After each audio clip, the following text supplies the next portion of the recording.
Pro football is a unique American experience. A game described by one turn-of-the-century critic as crude and barbaric, with little chance of survival. But survive it did. Super Bowl program! Good afternoon, everybody, and welcome to the Rose Bowl in Pasadena, California, where today they're expecting a record Super Bowl crowd of more than 100,000.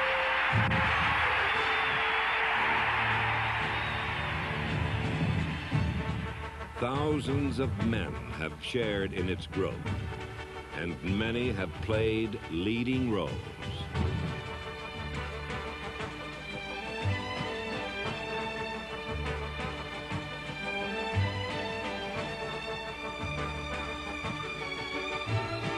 Everybody grabbing out there. Nobody tackling. Just grabbing, everybody. Grab, grab, grab. This is a story of mighty men and magic moments, from the individual brilliance of Jim Brown to the special team magic of the Pittsburgh Steelers. Bradshaw running out of the pocket, looking for somebody to throw to, fires it downfield. And there's a collision. It's caught out of the air. The ball is pulled in by Franco Harris. Harris is going for a touchdown for Pittsburgh. Harris is going. Franco Harris pulled in the football. I don't even know where it came from. It's a story about larger-than-life legends, such as Hall of Fame linebacker Dick Butkus, whose ferocious style of play left a lasting impression.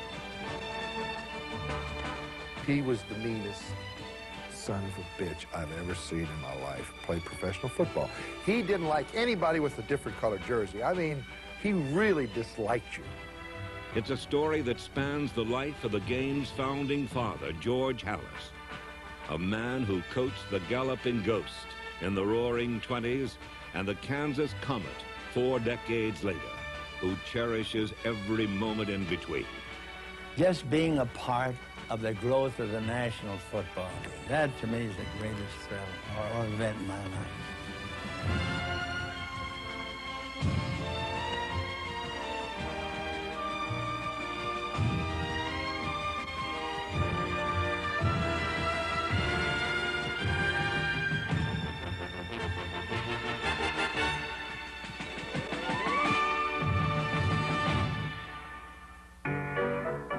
Pro football was not a full-time profession for the pioneers.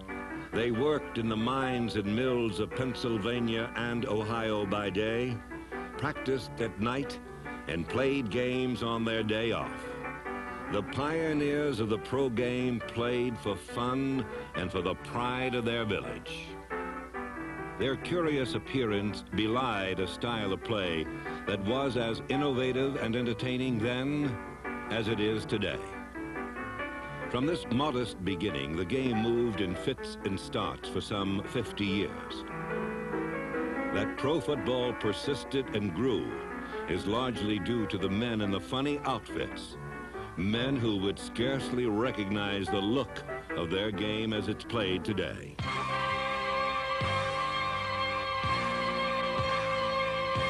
Pro football has evolved from back lots to big cities and into temperature-controlled palaces in the suburbs.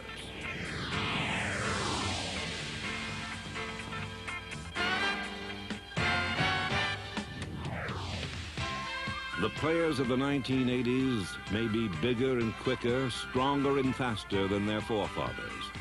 But no matter how you line up the teams, there are still 11 men on a side, and the fundamentals remain the same.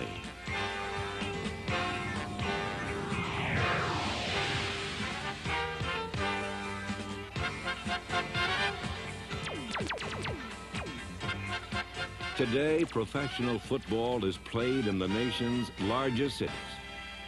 But at the turn of the century, the roots of the game took hold in rural America, where small-town rivalries were the lifeblood of the early pro game. The fiercest rivalry of all was contested in the shadow of the Ohio Hospital for the Insane.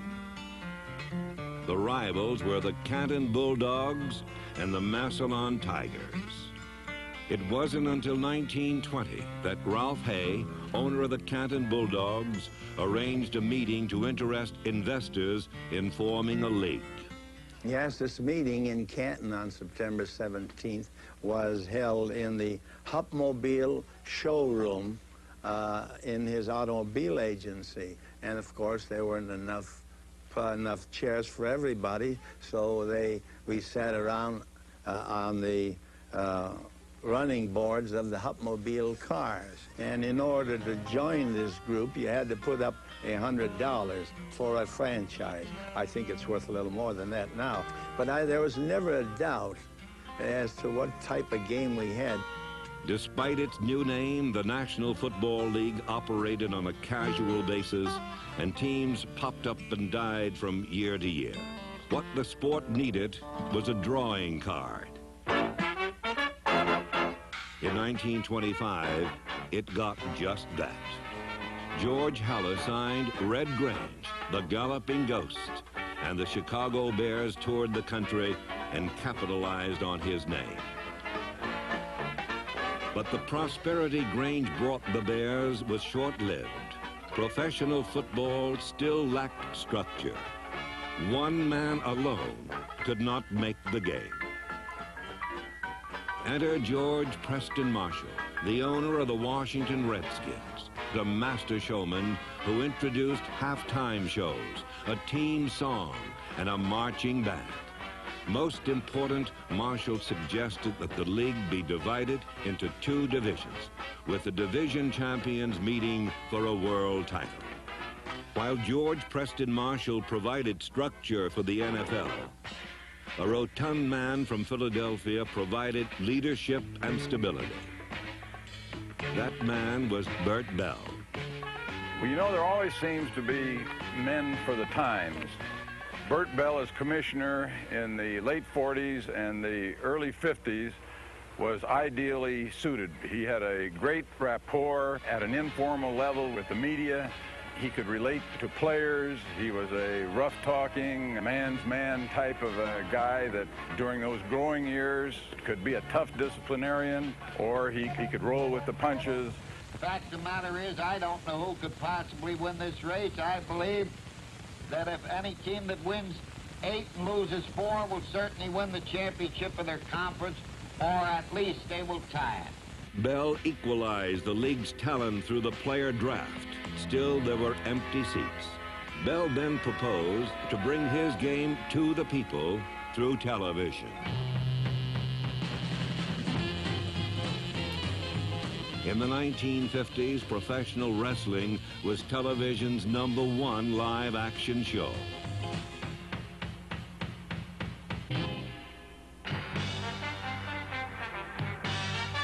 Bert Bell was the first to recognize that television could be a tremendous vehicle for pro football as well. I think the single most conducive factor to building up our game was the 1958 season in New York. The build-up in New York was unbelievable, and we're the seat of most of the national media, the advertising agencies, the sponsors. And I don't go to cocktail parties much, but the people who did go to them said that the only topic of conversation in any party in New York or any gathering of any kind was, do you have tickets for the game, and what do you think they should have done on 4th down, and so on. When 50 million TV viewers saw the Baltimore Colts win the '58 championship game in sudden death overtime, the theater of pro football opened for a long run. When the game was over, I came out of the second deck press box in Yankee Stadium, and there was Bert Bell. Bert was crying, and it was unusual to see, always tough to see a grown man cry. Bert was probably in his 60s, early 60s, and he said, "John," and I never forgot what he said, "I never thought I would live to see sudden death." Bert Bell, the man, was as unpretentious as any great figure I've ever met in American sports. And he loved football so much that he gave his life for the game, and he actually died at Franklin Field. In 1960, the league moved its headquarters from Philadelphia to New York. where a new commissioner realized the value of television. The biggest reason for the growth of pro football would have to be television. It made a tremendous economic change. It meant that the teams would be stabilized in their communities. We'd had, I think, 44 franchises fold or shift over the years until the big television occurred. It made us more of a national sport. I never thought I would see the day when our championship game would get over 100 million viewers. In 1969, television trained its eye on the rival American Football League as Joe Namath led the New York Jets to a Super Bowl win over the Colts of the established NFL. A year later, the two leagues merged. Today, 28 teams compete for the Vince Lombardi Trophy, and the Super Bowl has become an international event. It is Super Bowl 11. This 11th Super Bowl will be viewed in 41 nations around the world. Desde el Tazón de las Rosas en Pasadena, California, los Raiders de Oakland y Vikingos de Minnesota se... Les Raiders d'Oakland, champions de la conférence américaine, et les Vikings de Minnesota, champions de la conférence nationale. FC Daikyo, Oakland Raiders. C'est la confrontation tant attendue entre Ken Stabler des Raiders et Francis Tarkenton des Vikings. Francis back to pass, throws a sideliner, picked off! It's going to be a touchdown! Willie Brown! He's going all the way! Since that first game in Latrobe, Pennsylvania in 1895, professional football has evolved through 87 years. That the game remains essentially the same is a salute to the founding fathers who nursed the pro game as it grew and who gave it the backbone it needed to carve out a lasting place in American sport.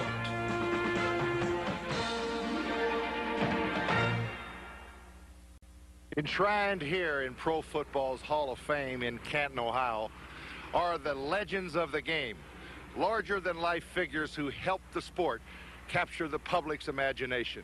You know, the fans have always been fascinated by players with special images to match their special talents.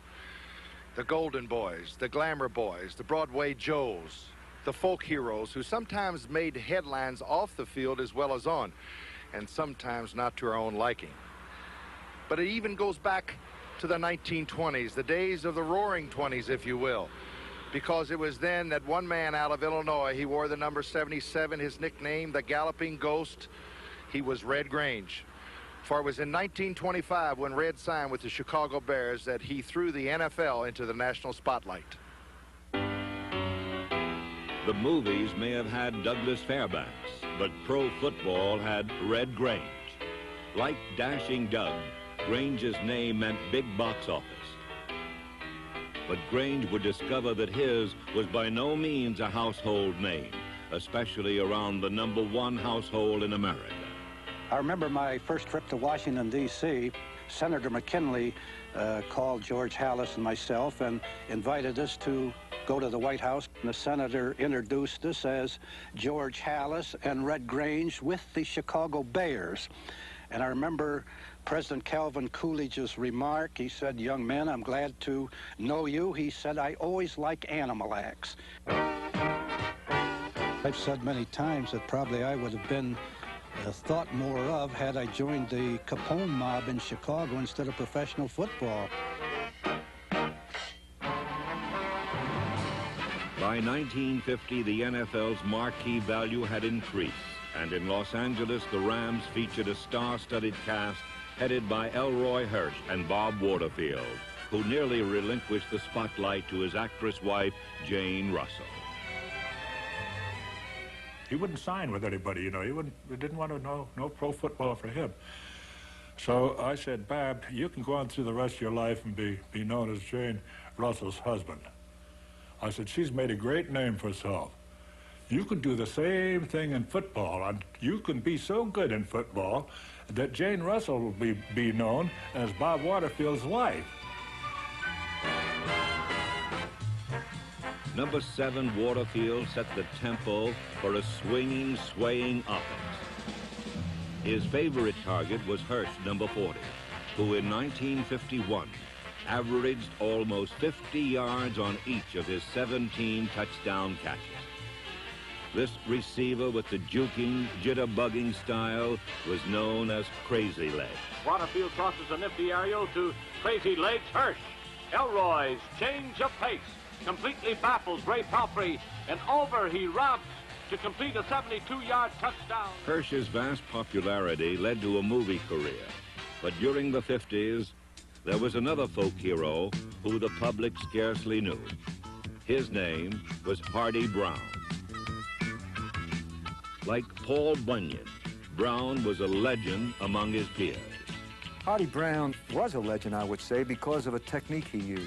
He played defense. He was a linebacker. And he had a knack of using his shoulder pad when he'd get to a ball carrier. And just like somebody uses a karate chop, he could time that thing out and leverage that shoulder right up into the man and take him down or catch him around the head with it if the man was kind of bucking through the line or going through.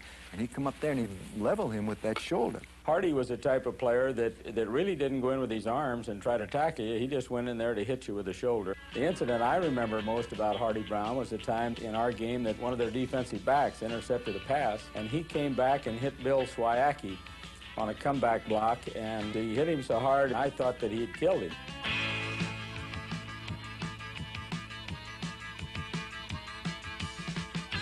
Brown's shoulder was a lethal weapon during a time when pro football was as wild and woolly as the untamed frontier. Every game was like a showdown at high noon. You see these westerns, you see guys have niches on their belts for guys they'd killed. Why, Hardy Brown had niches on his belt for all the jock straps he got. He put more people to sleep with a shoulder lick than anybody I've ever seen. I've seen Hardy Brown knock the helmet right off a player. Hit him in the chest, chin, boom. The player's feet would continue down. You would see him running like this, player up in the air, helmet off, and just spread eagle. Every time we'd play the Chicago Bears, Hallis would have the officials come in and inspect Hardy. Always thought he had a steel plate or something up on his shoulder pad. It was kind of like a Jack Dempsey punch. It didn't need but 6 inches. That's all it needed, and you went to sleep. One time in San Francisco, Hardy Brown had 21 knockouts. He knocked the entire starting backfield of a team out. These aren't exaggerations, these are truisms. The recollections of old pros are the main source for the exploits of the Bunyan-esque Brown. But by the 60s, pro football had become mass spectacle, and the fame of Bears linebacker Dick Butkus, number 51, grew under the spellbound gaze of millions.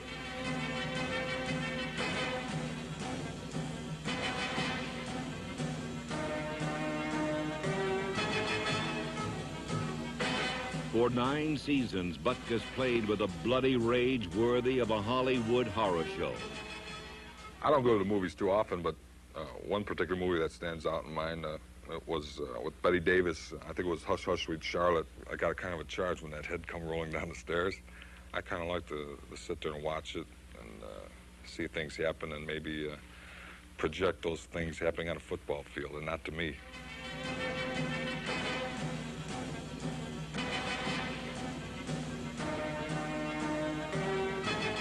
Butkus instilled in his foes a raw, primal fear. And for some, the image of this swooping monster still terrifies. Is there a place to hide around here? Dick Butkus, Christ. He is the only guy that's ever, I guess, intimidated me on a football field. He was the meanest son of a bitch I've ever seen in my life play professional football. He didn't like anybody with a different colored jersey. I mean, he really disliked you. You know, he went after you like he hated you from his old neighborhood. He would engulf you and try to break your neck on the way down. Butkus was the best football player I've ever played against. The guy never missed you. He was just a great, great football player. I never saw a guy play the game more intensely than Dick. If there's a double, there's a heaven and a hell, and there's a devil to a running back, this was Satan. Dick Butkus was pro football's satanic majesty, but the game's royalty also included men of angelic bearing. Paul Hornung and Frank Gifford embodied their era's sophisticated cool. These were 2 supremely versatile halfbacks for championship teams. number 16 Gifford of the 50s Giants, and Horning, number 5 of the 60s Packers. Horning also played hard off the field, and once his Playboy exploits provided the material for a pep talk he gave his teammates. It was tough to get the Packers up. You know, we were in California, and I could just sense the guys were very, very tight, you know, and they were just, you know, a little even nervous. And I got up and I said, look, gang, I said, I'm not going to give a great speech or anything. I came out here from Fort Riley, Kansas, where I was stationed as a private in the Army. I came out here for 2 things.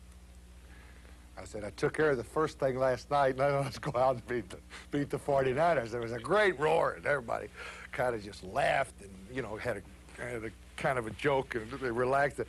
And, of course, Lombardi was going berserk in the other room. The Golden Boys' non-stop search for fun made scintillating copy. It's a lot easier to write about a halfback who scores touchdowns, who's single, and likes the ladies.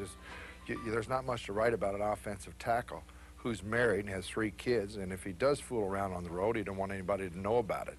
So the writers are naturally going to go to your single-type football players who've got a little bit more color anyway. In 1965, Manhattan became the personal playground of the most colorful player of them all. When Joe Willie Namath joined the Jets, he brought sex appeal to the NFL.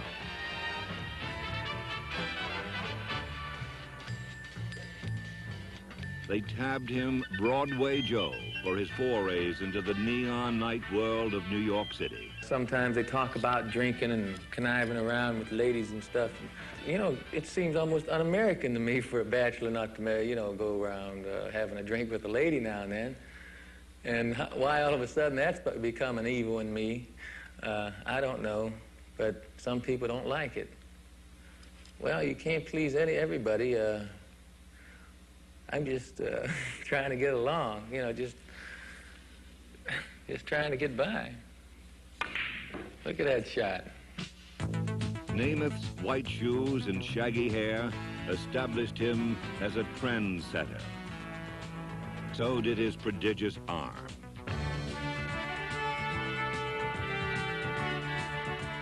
In 1967, Namath became the first quarterback in pro football history to pass for over 4,000 yards in a single season. Namath was brash, but he backed up his boasts with a rocket-launching right arm.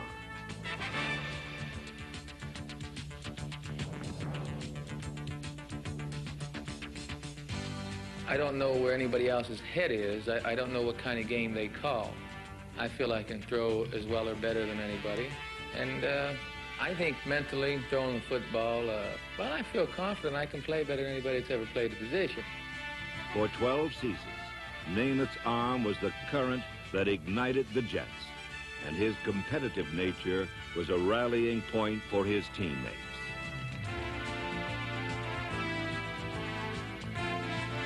Despite his passing skills, Joe Namath will primarily be remembered for the many roles he played during his glittering career. It was only natural that he would go on to seek fame and fortune in the movies.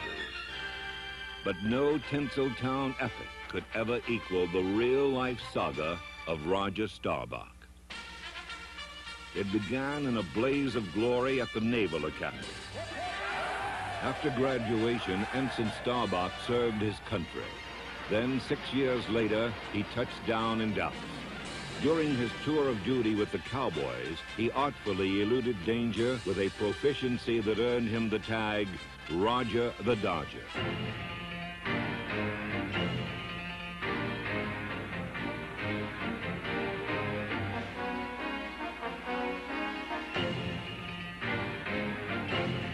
At first, Staubach relied on the running ability that helped him win a Heisman Trophy.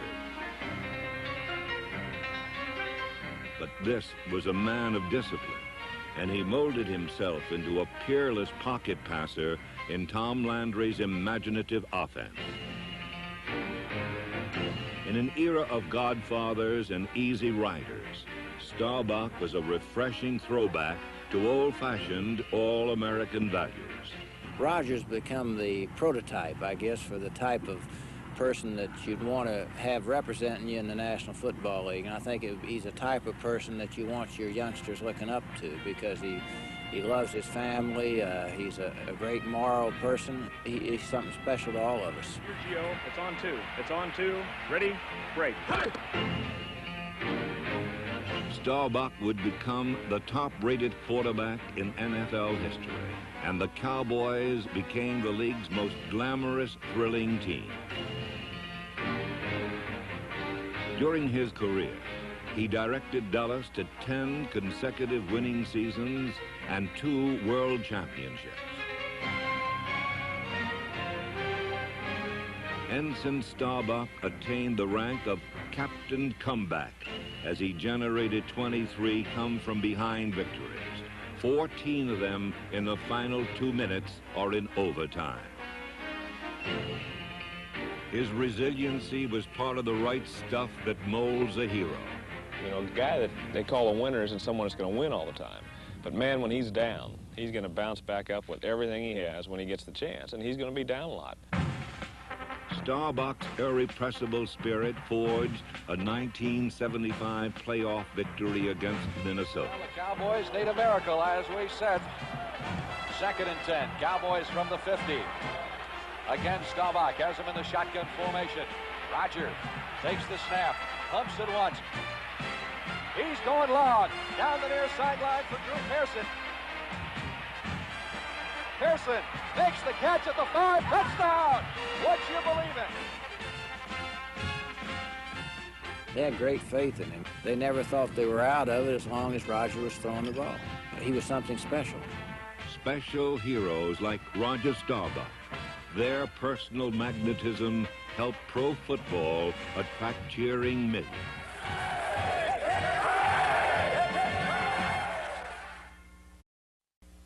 For over 60 years, men have been devising ways to advance the football. But perhaps the most spectacular and exciting way is through the forward pass. Someone once said, when you put the ball in the air, 3 things can happen, and 2 of them are bad: interceptions and incompletions. But passing is and always will be a lethal offensive weapon. Let's face it, the most memorable plays in football history have occurred when the quarterback has gone to the air. 23-22 in favor of Cleveland. And the Vikings trail by 1, but the crowd has not given up yet. 5 seconds left. First down, Cleveland 46. 3 wide receivers right, Kramer back to pass. He's going deep, down the right side, and it is fought for, and it is touchdown! Touchdown! Touchdown! Great God! I don't believe it! I don't believe it! The Vikings are in the playoffs. Absolutely one of the great dramatic finishes of any football game anywhere. 28-23. The forward pass. It brings teams from behind. It brings millions to the edge of their seats. And it brings magic to the game. Man was meant to fly. And the first to realize it was Washington Redskin owner George Preston Marshall, a peculiar little showman who signed pro football's first big-name quarterback in 1937. Sam Adrian Baugh was a tough, whip-thin passer who brought with him a thick Texas accent and the most accurate passing arm in the game.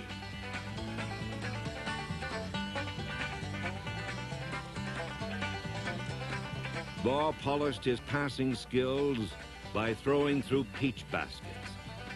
Legend has it that long ago, Redskin head coach Ray Flaraday was describing a pass pattern and concluded, when the end cuts here, hit him in the eye with a ball. Just as one would guess, Baugh asked, which eye? Baugh used the forward pass as a weapon in more ways than one. A boy was rushing me, and he was a good football player. That's what he was supposed to be doing, but he was hitting me with his fist as though he was hitting at the ball. He was coming down, and he was always catching me right in the face. And I didn't. At that time, we didn't have any mask on or anything, you know. I told him one time, well, next time we call a pass, I told him not block him, just let him come. Well, I threw the ball and hit him right there on what headgear went across his forehead, and I guess it shut off the blood or something. And anyway, he stood there a minute and just fell flat on his. I thought I'd killed him. It scared me more than did him. But it didn't help a bit because he still came just as hard next time as he did before. Only one passer led the league 6 times, and once he completed 70% in a season. He lasted 16 years, and his name was Slingin' Sammy Baugh. In 1946, a true champion quarterback joined the Cleveland Browns. His name was Otto Graham. I had the good fortune of playing with Otto Graham with the Cleveland Browns in 1948 and 49. And I honestly believe, of all the passers that I've ever seen, and there's been a lot of great ones, and it's tough to define, you know, who was the greatest, but his ability to throw the football at the proper speed and trajectory under the given circumstances was better than anybody I've ever seen. In other words, when he had to just drop the ball in, that ball just floated in there. You couldn't drop the ball. He threw what was known as a soft ball to catch. When he had to drill the ball, boom, he had the ability to do that. Graham's critics claimed that Automatic Otto was too mechanical. He lacked flamboyance, they said. But one dramatic fact remains. In every season from 1946 to 1955, Otto Graham quarterbacked the Browns to a league or conference championship. Graham used Paul Brown's system to become a winner. Norm Van Brocklin used his own. And if you didn't like it, he'd let you know. They had the most famous temper in the league. There isn't anybody that the Dutchman wouldn't challenge, and there isn't anybody he wouldn't fight if the challenge was accepted. He was tough. I recall many times Tommy McDonald would say, Dutch, throw me the ball, I can beat this guy. And he'd say, shut up, you little runt, keep quiet in this damn huddle. You know, and he'd put him right in their place. Van Brocklin's tongue was sharp, but his game was sharper. In 1951, he took the Rams to the title, once passing for a record 544 yards in a single game. The Dutchman became the first to lead 2 different teams to a championship, when in 1960 he had what many consider the finest season a quarterback ever had, leading the lowly Eagles to a world title. In 1960, Van Brocklin's arm made the Eagles champion. A year later, another man's mind made the passing attack what it is today. Take a drive corner, Lance, you know, coming in from a good wide position and starting right down that middle and then breaking it off and taking it to the corner. You'll lose him. You'll lose him. You'll lose him. With his one-eyed assistant humming by his side, Sid Gilman experimented like a mad scientist. Inside his brain, a maze of passing formulas emerged. Formulas that made his Chargers the AFL's most explosive passing team. Well, I believe the father of the modern passing game is Sid Gilman. Sid, I think, was really the first man that utilized the rules as they were written. He found that every receiver was eligible. Sid's formations, his pattern combinations, the utilization of all eligible receivers, Sid put them all together into a passing package, so to speak, and then developed it from there. He looked at the rules of the game and who was eligible and where they could go and utilized every receiver. Sid Gilman and Oakland's Al Davis were to the passing game what Werner von Braun was to rocketry. They were forefathers who took a generation rooted in the ground and launched it into the skies.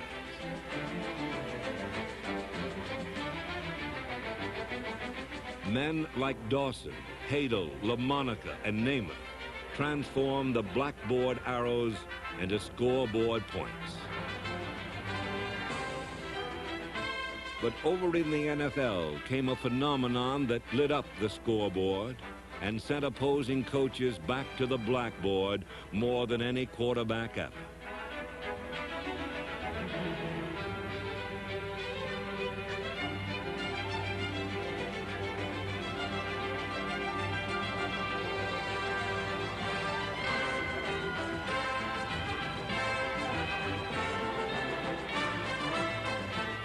grand talking was an artistic mutation, a fluke of the times. He scrambled and passed through snow, ice, and sleet, and when he was done, he had thrown more passes and completed more passes for more yards and more touchdowns than any player in history.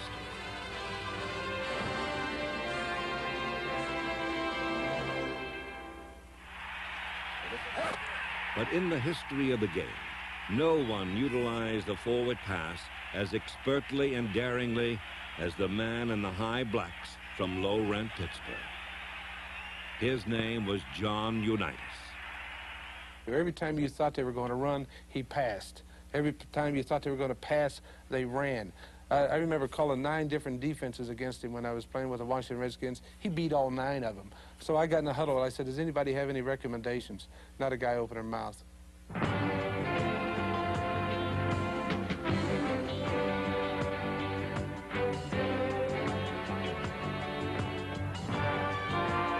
Unitas brought to his position the quality a great actor brings to a great part. Clark Gable playing Rhett Butler, Errol Flynn playing Robin Hood. He put together a string of 47 consecutive NFL games in which he threw a touchdown pass, more than doubling the record. More than a quarterback, he was a leader, and it was his character rather than his ability that set John Unitas apart from the rest.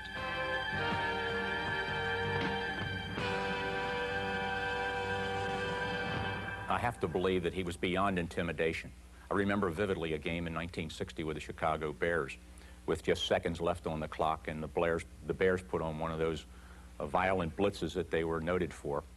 Unitas was bleeding from 2 or 3 places on his face. There was about a 5-minute referee timeout while they repaired Unitas, and the Bears were right 6 yards away looking at this man and knew that he was in dreadful straits as far as being in a physical way. His face was battered and torn. His nose was bleeding.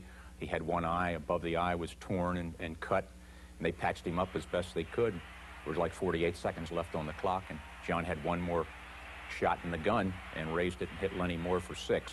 I'll never forget the reaction of the crowd. The crowd couldn't believe it.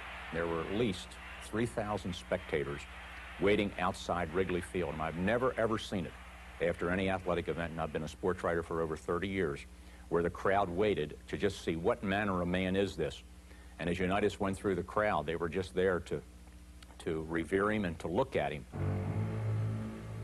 From Slingin' Sam to Johnny U to Joe Montana, each has proved time after time that indeed the most memorable plays in pro football history have occurred when the quarterback has gone to the air. 58 seconds remaining at the 6-yard line of the Dallas Cowboys. Everything hangs in the balance now. The season, the outcome of a Super Bowl berth hangs in the balance. He has the ball. Montana rolling out the right, looking toward the end zone, throwing under pressure, throws his pass, caught by Clark. Clark got a touchdown.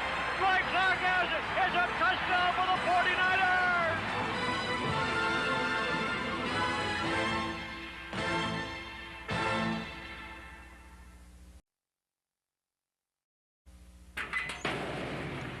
Conditions were not exactly first class in the 1950s. In locker rooms like this one, pro football players prepared themselves for games that were like atomic wars. There were no winners, only survivors.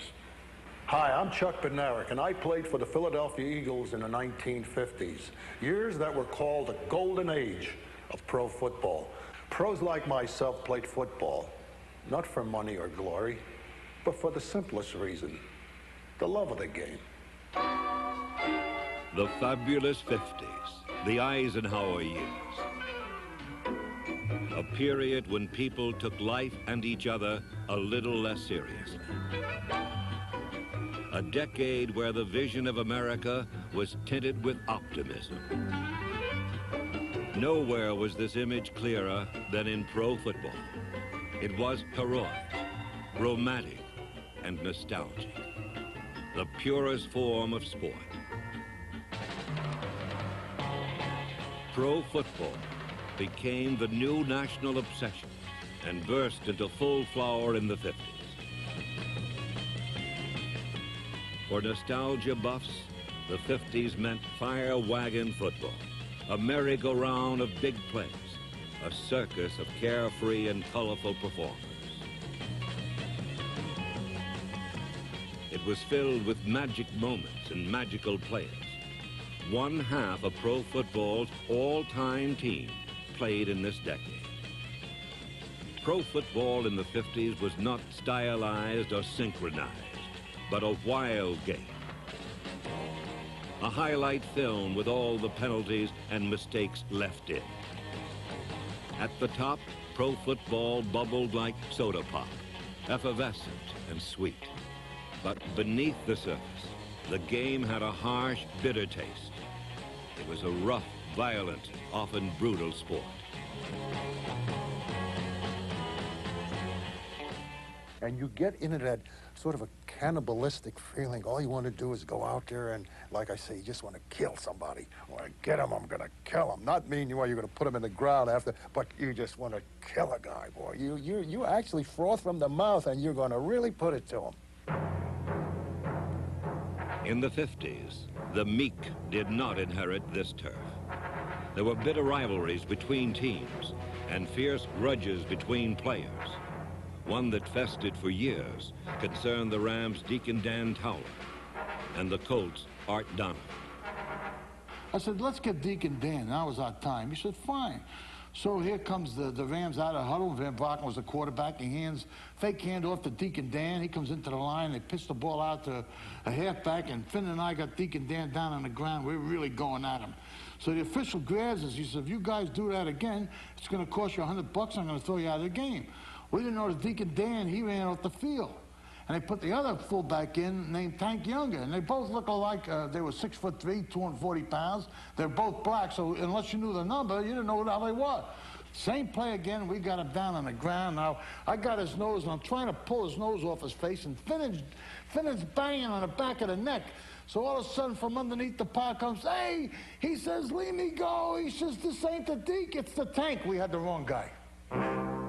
Players like Art Donovan could find something funny in a broken leg.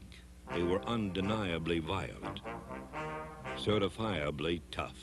I lost 6 teeth on one play when I blocked a punt. He kicked me in the teeth and knocked all my teeth out. And I vividly remember that because I was looking on the ground for my teeth. And everyone was yelling, get in the huddle, Bob. You know, it wasn't get off the field, Bob. You know, get in the huddle. We don't want to call a timeout. Number 79, Bob St. Clair of the 49ers, had a caveman aura, but he was no brainless brute. At 6'9", 270 pounds, he was a massive blocking machine. St. Clair credited his great strength to eating raw meat, an eccentricity which earned him the nickname, the Geek. We used to go out and shoot doves, and it was all illegal, you know, in the season and so forth. And I would take the doves, and I remember one day, I had about 12, well, maybe more than that, 12, 15 doves. And we were plucking them and cleaning them, and I would take the heart, you know, and I was making a little pile of dove hearts over here in the corner. And then this kid from Nebraska came over and said, what are you doing with that pile of hearts? And I said, why, I'm going to eat them. That's why I put them over there. And he said, what are you going to make some kind of a sauce? I said, sauce? No, these are real good this way here. You see these? And I put 2 in my mouth and was chewing on them and looking at them. And I thought he turned 3 different colors. I thought he was going to faint right there. He ran out of there. I'm sure that he would call back to his girlfriend or his wife or his mother or something in Omaha and say, there are cannibals out here. The 1950s produced the most outlandish cast of characters in pro football history. A witch's brew of monsters, mavericks, and magicians. The most colorful team in the league was the Detroit Lions, a riotous bunch of revelers who loved wine, women, and song. Their party shaper was quarterback Bobby Lay. One time we passed him at halftime, coming out for the second half in Baltimore. I said, Bobby, how you doing? He breathed on me. I said, Jesus, is that from last night? He said, I had a couple at halftime. So, you know, he was a character, but a great football player, tough guy. This blonde, slightly pudgy Texan played football and lived life in flamboyant style. In a city of working men, number 22 was a workmanlike quarterback who appeared to do nothing right except win.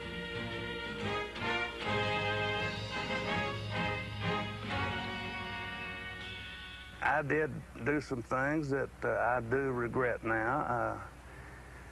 As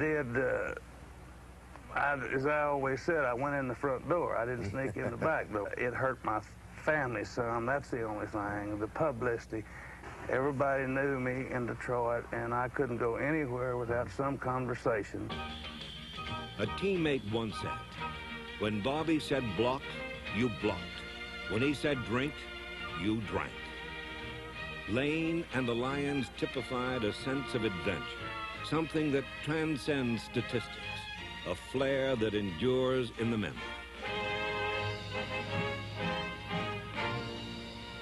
Hit him, he didn't care. Play without a face mask. And then you really went after him.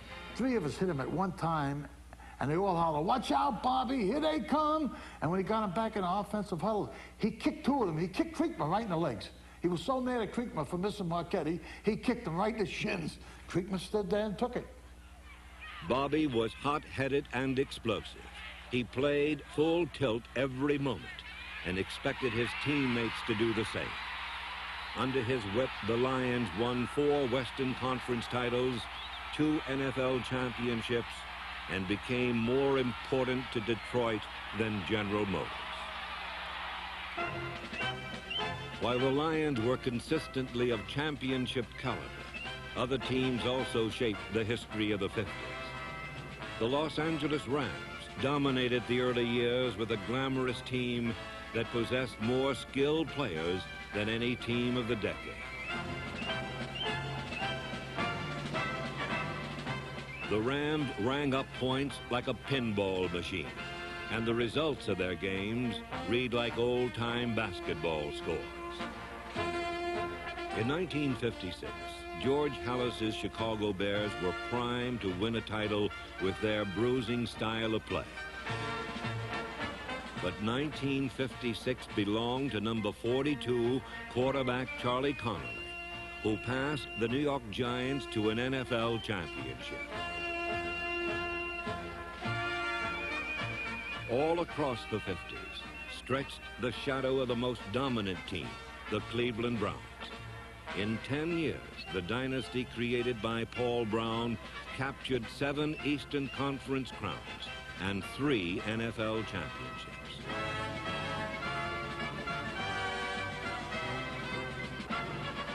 While the Browns were a model of excellence, a history of failure had marked the Baltimore Colts. The 50s Colts were victims of bad breeding, sired by the sad sack Colts of the late 40s and the dreadful Dallas Texans of 1952. These Colts were a bad seed.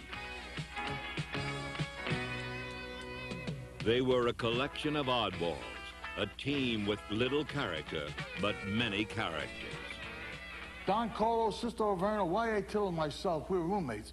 So we had a big shower in this big bathroom, and we locked the shower stall door, and we filled up the shower all the way up to maybe about 6 foot.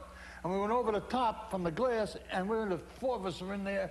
We were all, you know, bare, swimming around, having a good time, and somebody hit the latch, and the damn door opens up, and maybe 100 gallons of water goes all over our floor and down the next apartment house, and the ceiling caved in. And you know how to pay for it. Tittle, we didn't have any money. And he was the only guy making any money, and from that day, he would never speak to us, really. He was tighter than a clam with lockjaw. Head coach Weeb Eubank rebuilt this laughing stock of a team by drafting sure shots or taking chances on obscure college players. Tackling fullback Alan Amici, number 35, proved harder than knocking a tank off its tracks. And there was no defense against the acrobatics of Raymond Berry. The Pony Express began to roll in earnest when a racehorse named Lenny Moore became their number 1 draft choice. while number 24 added a new dimension to the offense. It was another eager rookie that made the dramatic difference.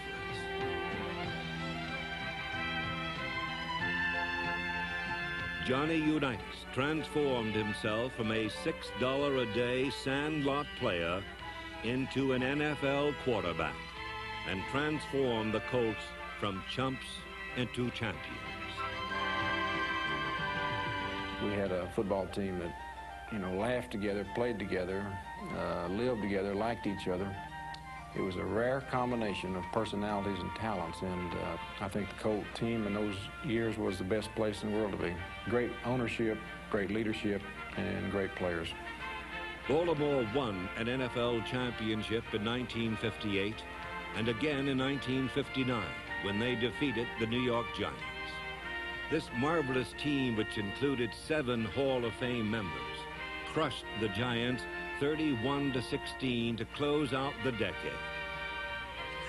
By the turn of the decade, pro football became part of the American culture, and the fabulous 50s will be remembered fondly for those monsters, mavericks, and magicians who played their sport with abandon, with delight, and with a touch of class.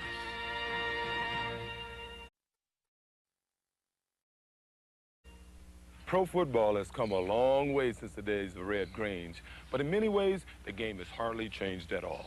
Vince Lombardi may have stated it best. He said football was first and foremost a running game. Coach Lombardi was right. The run remains the game's most basic weapon. A long run, well, it entails all the things that the game is about. But the fascination doesn't lie in the strategy of running the ball, but rather with the artistry and elegance that go into it.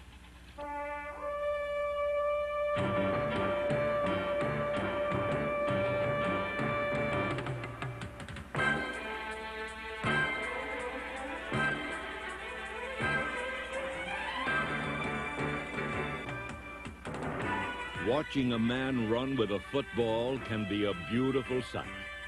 You are witnessing an expression of style so intensely personal that no two men do it alike.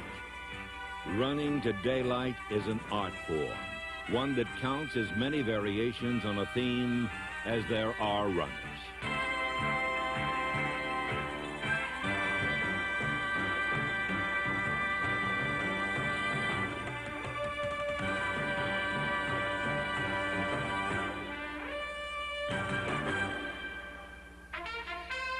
In the 1950s, Hugh McElhenney introduced a style unlike any that had come before. The man they called the King ran all over the field in pursuit of the goal line.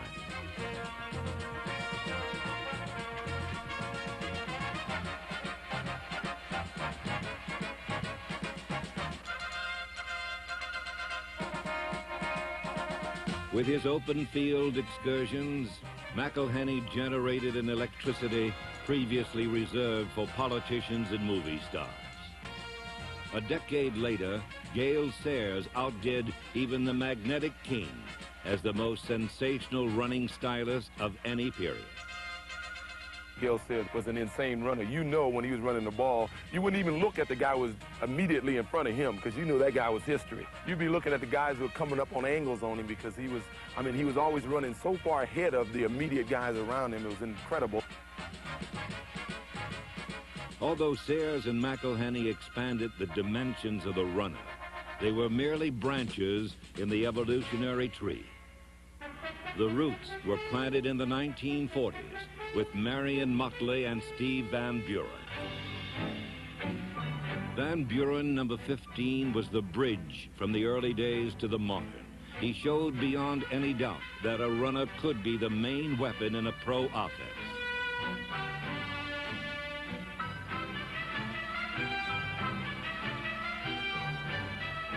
Motley, at 240 pounds, was the first big back with a speed to outrun defenses. He certified that fullbacks could be more than punishing brutes.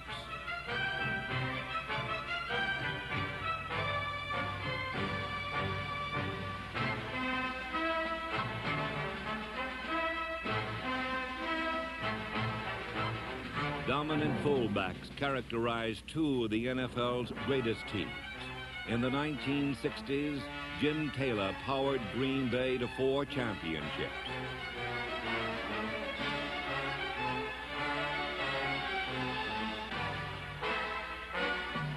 The 70s produced 4 Super Bowl titles for Franco Harris and the Steelers.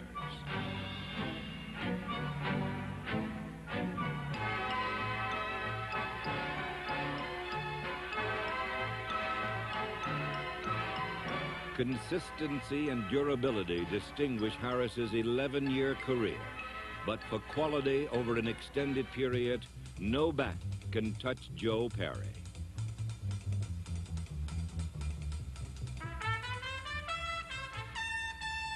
Perry spanned 3 decades, from the 40s to the 60s. As an undersized fullback, he was neither powerful nor deceptive. He simply had great speed.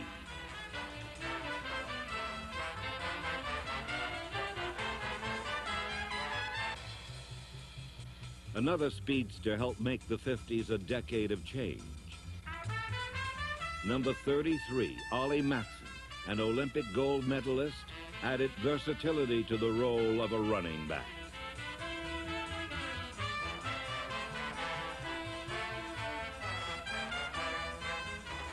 Excelling in all facets of offensive play, Matson's talents could be so overwhelming that the Los Angeles Rams traded 9 players just to get him.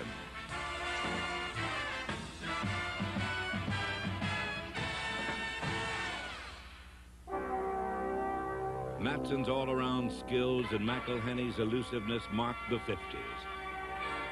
The 60s saw Sayers' brilliance, and in 1972, the NFL witnessed the coming out of O.J. Simpson.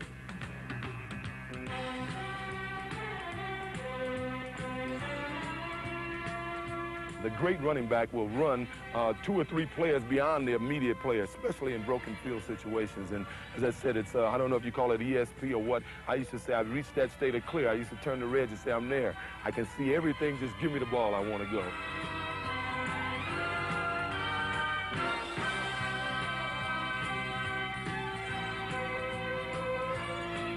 A world-class sprinter, Simpson's speed was matched by his instinctive ability to change direction.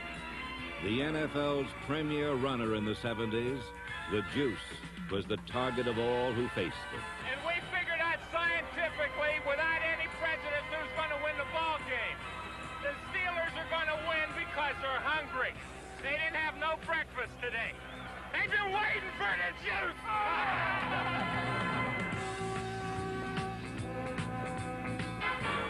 No defense could touch the Juice, and in 1973, Simpson ascended to a level of greatness previously unthinkable. O.J. running left. O.J. 5 more. There it is. They did it. Yeah. I just wonder if the 3 of us at this moment fully realize what it has been our great privilege to watch O.J. Simpson run for 2,000 yards in one season. That last game was not quite over, and I went into the locker room. I've never felt like that. I can't recall feeling like that any other time in professional football. Simpson inaugurated a new era. Payton, Dorsett, and Campbell followed. Walter Payton embodies all styles. He is at once swift, elusive, and physical.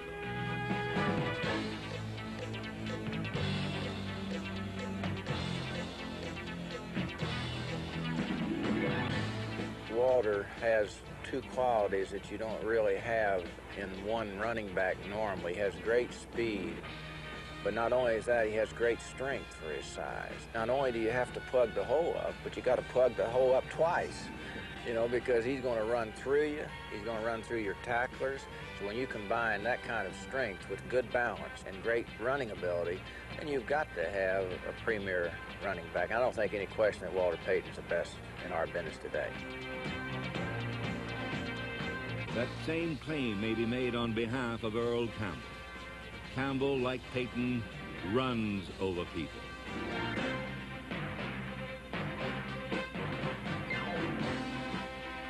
In 1980, he joined Simpson as the only other back in NFL history to surpass 1,900 yards in a season.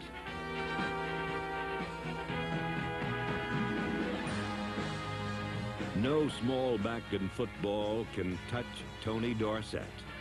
At 185 pounds, Dorsett possesses lightning acceleration and an extraordinary move. He'll go in the hole, and right when he makes contact with a guy, he'll spin. He'll just spin right around. It's almost like watching Earl or Pearl Monroe with a basketball. Dorsett, Campbell, and Payton, each deserving of a place among the NFL's greatest backs. But to find the best, you have to return to the 1950s. Jimmy Brown was, without a doubt, the greatest football player to ever put on a uniform. I mean, he could just do everything with it. And when you talk about tough, he was just tough because he was such a great talent that he could run with that football.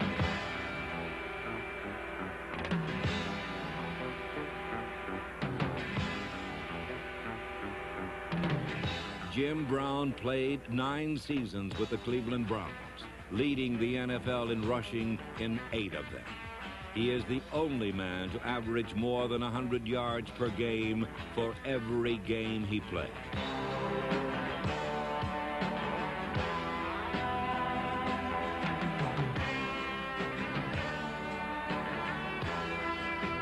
Nearly 20 years after his retirement, Jim Brown still has gained more yards and scored more touchdowns than any other runner in NFL history. When we drafted him, I thought he was going to be a great back. It turns out that, for my money, he's the greatest running back of all time. He recognized my talent, recognized my speed and quickness, and after one exhibition game, he decided I was his fullback. He told me that, and he must have knew a little bit about me, because that was what really inspired me. All he had to do was tell me that I was his man, and I would then do the rest of the work.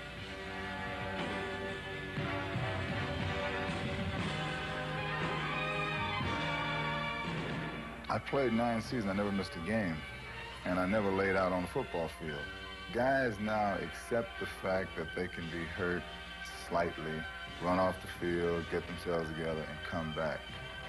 I might not have the greatest ability of everybody, but the one thing that stands is that when it was time to play, I was there. As pro football strides resolutely into the 80s, Jim Brown remains the greatest runner in NFL history.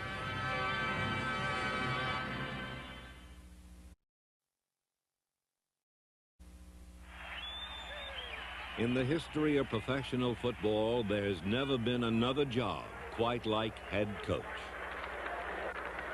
I think after all these years, Mike, that I could come out here and be nice and relaxed. Geez, I'm a nervous wreck.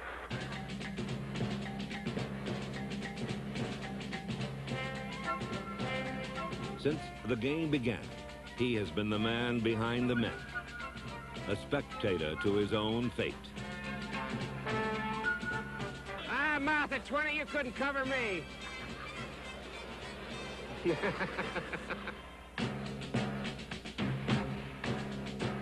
A few head coaches are legends for what they have given to the game and for their ability to win.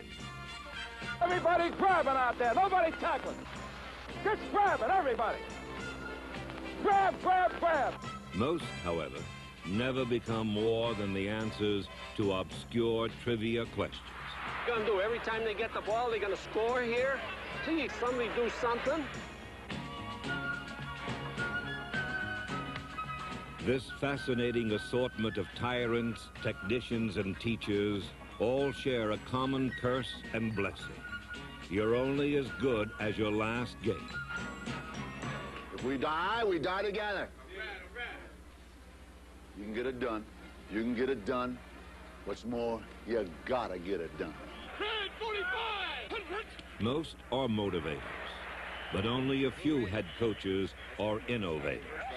Spot reverse right, fake 23.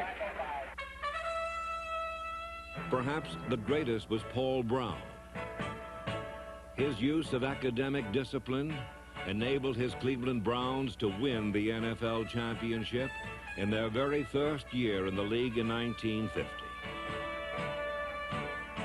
No other man has to his credit so many improvements in planning, equipping, and teaching.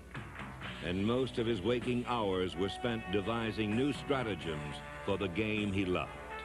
Well, he had always called plays by alternating offensive guards. Then he got the idea to put a radio in the quarterback's helmet. And first time we tried that was in a preseason game in Akron, Ohio, against Detroit, I believe. And pouring down rain, lightning all over the place, and I figure I got this lightning rod built into my headgear here, you know, and I didn't know whether I was going to make it through the game or not. He felt like an idiot with the thing because it was an antenna and you would have to turn like that. So I'd have to stand outside the huddle going like this, you know, until he came in loud and clear. Over 40 of his former players or assistants have perpetuated Paul Brown's coaching influence. One was number 65, former messenger guard Chuck Noll. As head coach of the Steelers, Noll was the first to win 4 Super Bowls, while another former player, Don Shula, led the Dolphins to an undefeated season in 1972. Weeb Eubank taught the pro passing game to Baltimore's John Unitas and New York superstar Joe Namath. He was also the only coach to win a championship in both the American and National Leagues. Weeb, I think a lot of times would rather have a good weigh-in than win the ball game on Sunday. He was fanatical about the weights, you see. And he'd always, on Friday after we'd weigh in, he said, well, I haven't had a chance to digest all the weights, but he knew who was over, you know. Weeb was the type of guy, he was a spy in the Second World War. We never had to worry about Russia. He would have screwed Russia up so bad, they would have surrendered, or the Germans would have surrendered before we even got across the English Channel. I really mean it. If Eubank was a spy, then George Halas was the game's 5-star general. One of the first head coaches starting in 1920, Halas led his Chicago Bears for 40 years, easily the NFL's longest tenure. Halas schemed, raged, and plotted a course for his club and professional football. He was the Papa Bear, and no other team so clearly reflected the personality of its head coach. Here comes a knock on the door in the trainer's room, and it's Papa Bear. And the equipment man answers the door. He said, yes, Coach, can I help you? He says, yes, I'd like to speak to Coach Lombardi. It's very urgent. Now, this is 5 minutes before the game, and he walks in, and here are the 2 coaches by themselves. He says, yes, Coach, can I help you? And he says, yeah. He said, Vince, I just want you to know you better have your team ready because we're going to kick your ass. George Halas is the NFL without any question. Halas won his first NFL championship when Woodrow Wilson was president. His last when Lyndon Johnson was in office. 7 in all. He was also an inventive technician whose most influential brainchild was the alignment that led pro football into a new era. The age of the T formation. In the 1940 championship against Washington, Chicago's T formation created the most lopsided win in NFL history. Halas's T spread out and opened up a game previously dominated by defense. Defensive strength had first been emphasized by New York Giant head coach Steve Owen during the 1930s. 2 decades later, in 1958, the Giants won 3 straight games without scoring a touchdown. All of a sudden, people were booing the offensive team because they weren't doing anything. And so in order to keep the offensive team from getting booed, they started introducing us from the defensive unit. And 63,000 fans gave us standing ovations. So it caught on around the National Football League that the defensive team got their due credit. The architect of this defense was a young assistant coach named Tom Landry. I guess my background was such that I was kind of analytical. I had an industrial engineering degree, and everything I saw was really in coordinating people. When I became the player coach of the Giants in '54, we went completely to the 4-3 defense, and from that time on, we tried to perfect 4-3 defense. Landry's 4-3 revolutionized modern defense. And when he moved on to become the head coach of the Dallas Cowboys, he designed many multiple offensive schemes to undo the defensive principles he had pioneered.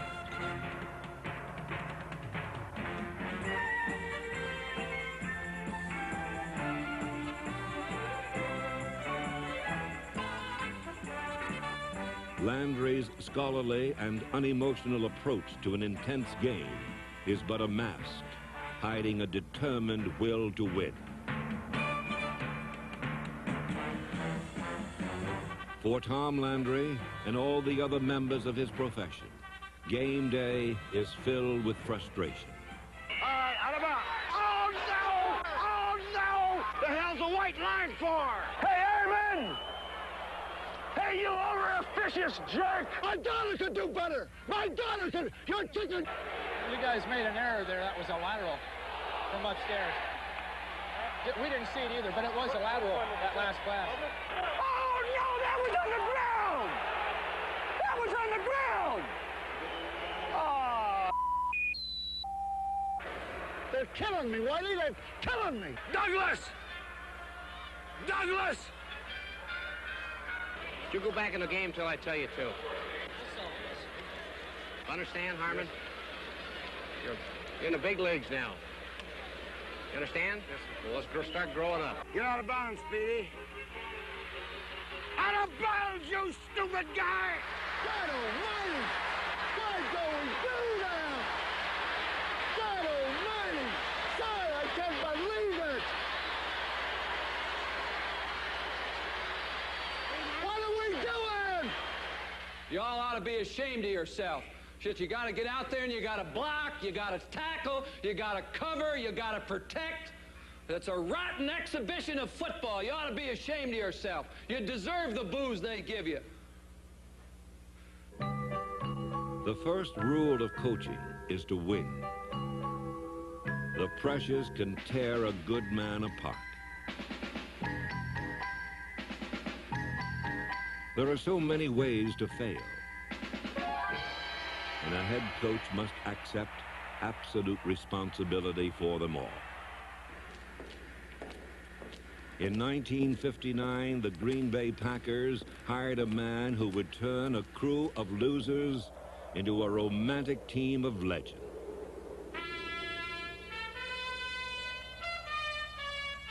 After 20 years of being an assistant, Vince Lombardi had become fascinated with the intricacies of how an X on a blackboard became a human being on the field. If you look at this play, what we're trying to get is a seal here and a seal here, and try to run this play in the alley.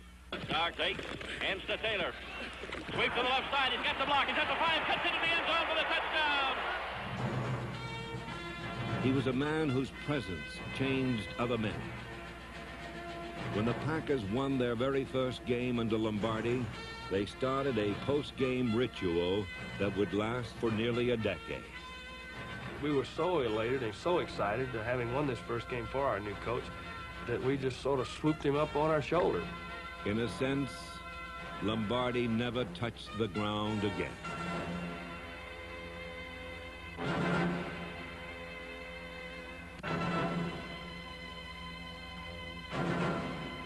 In 9 years, Lombardi's Packers won 99 games, 6 conference titles, and 5 NFL championships. Despite this success, neither he nor his team of famous names and faces ever lost their appetite for achievement. A lot of people say that Vince Lombardi doesn't like to lose. Well, of course I don't. Anybody who has the idea that just to play or just to take part, and that's all that's necessary, I think he's in the wrong business. I think championships are there to be won. You should win as many as you can, and every time you go out there, you should try to win. Well, it's demolition. Hey, supposed to be a hell of a defensive club. It didn't look like it to me. All the way down, about 70 yards. Vince Lombardi never coached a losing team, and few equaled his ability to motivate. Every single day, he would talk for 5 to 10 minutes. And it was fantastic. every single day. Here we go, here. He would motivate you every single day of your life. Be proud of your profession. It's a great profession. You be proud of this game, and you can do a great deal for football today. Great deal for all the players in the league and everything else. Go out there and play this ball game like I know you can play it. Lombardi. The name itself speaks of jewels in the mud and snow, of a simple, basic approach to football executed perfectly. It was said that there was no magic in Lombardi's methods. That may have been true, but there certainly was magic in the way his team performed for him.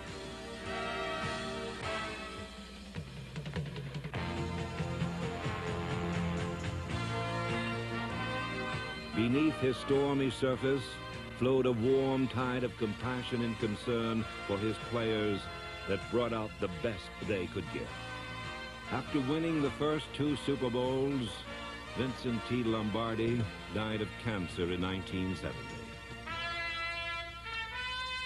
In memoriam, the National Football League named its ultimate prize, the Super Bowl trophy, after him. It was a fitting tribute, emblematic of the pinnacle that head coaches have sought to climb throughout the history of professional football.